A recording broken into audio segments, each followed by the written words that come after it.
I'm babbling on. So. No, I'm actually finding it's interesting. Yeah. I had no idea that that's how you guys would have done that, that they would have been lying on something and that that's how you froze them. Well, this had its own set of challenges, so there was a lot of putting we sit in the think tank and during prep and try to figure out how to do it. What's the best way to do it, and everybody comes at it with their own experience. So I love this scene too. I love both of them in this. And this camera work is really cool. What you did when they were batting back and forth within each other's minds is... Oh, cool. And her whole fight to go, don't do it, don't do it, don't right. do it, and not be able to help it. Blurt it out, yeah. It's really nice. Because she knows it's coming, there's more struggle on her out, part. Man. She is a force to be reckoned with. This is the first thing, this is my first scene. Oh, this is the first one you shot in the episode? Yeah. Yeah, this was day one. Jumped in with Grunberg. It was fun to see him again. We had done some other show on another network where he was a spy, and this girl was a spy. Right. Oh, yes, that one. I think Jennifer Garner was in it. But,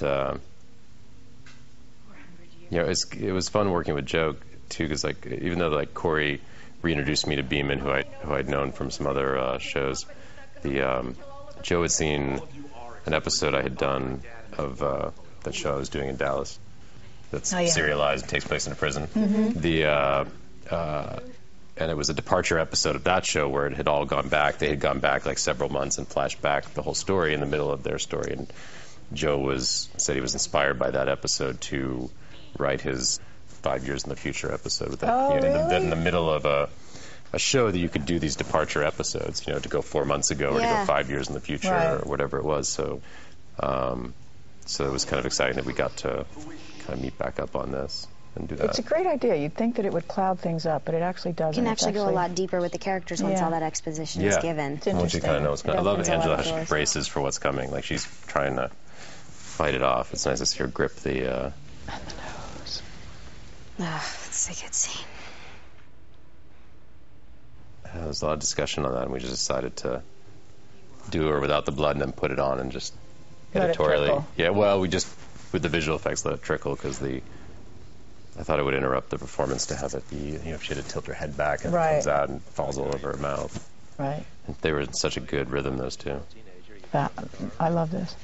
Sunset Showdown. Yeah.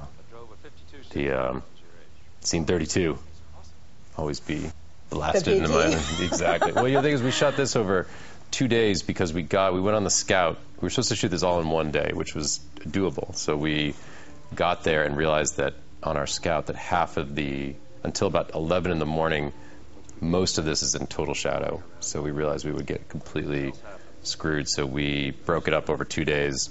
But over 2 weeks. We did it on Monday. Yeah, like and then 2 did weeks it apart. Mondays. Oh, you did? Following. And there were all those cats, remember? And I remember Jack kept making jokes. There were all these cats that lived on this beach. Hundreds. Naked cats, that's what he kept saying. Just cats Just everywhere. Cats everywhere, just feral cats living. And there was a skunk. This is Wildlife Central on this beach. That was good. The good thing about coming back 2 weeks later was that we could completely match the lighting at the end of the day, because it gets so specific when the sun's dropping into the ocean. It's so beautiful. It was a scramble still. Like we had our storyboards. We're like crossing them off. Running. It was a nice moment with these two. Mm-hmm. Again, one of the things I love about this show is a series that it stops for those human moments in the middle of a genre. I think that's why. Program. That's why, if I wasn't on it, that's why. Your superstar move. That's why I would tune in, is for those moments. Do you know? Yeah. All the other stuff's great too, the powers and the effects and all that, and the story, it's all fabulous. And those moments kill me. That's why I would watch. Me. That was the first squib I ever took. Really? Was it? Yeah, it was really cool. Oh.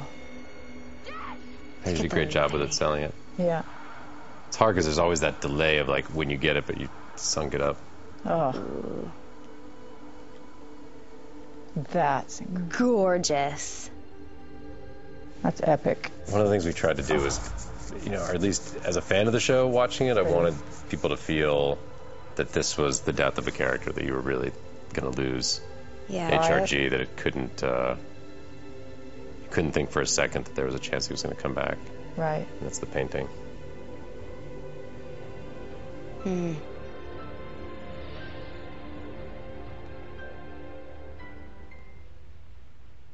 And this next shot here, Claire coming away, was supposed to be was actually in close-up of Claire and was much slower of her screaming and going, but